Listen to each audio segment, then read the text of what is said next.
జో కమల దళేక్షణ జో జో కమల దళేక్షణ జో జో మృగరాజ మధ్య జో జో కృష్ణ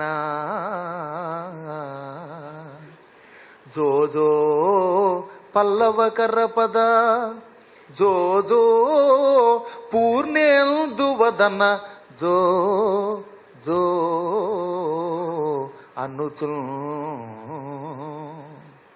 వాళ్ళు ఆనందంతో కృష్ణ తామర పువ్వులు లాంటి కళ్ళు కలిగిన వాడివి నువ్వు, నీ కళ్ళు తామర పువ్వు రేకుల్లో ఉన్నాయి, ఆ కళ్ళు మూసి నిద్రపోనాయన అన్నది ఒక ఆవిడ. సింహం నడుములాగా చక్కని సన్నని నడుము కలిగిన కృష్ణ నిద్రపో అంది ఒక ఆవిడ. కాదు కాదు, అసలు ఆయన ఎవరితో పోల్చకూడదు, కృష్ణుడంటే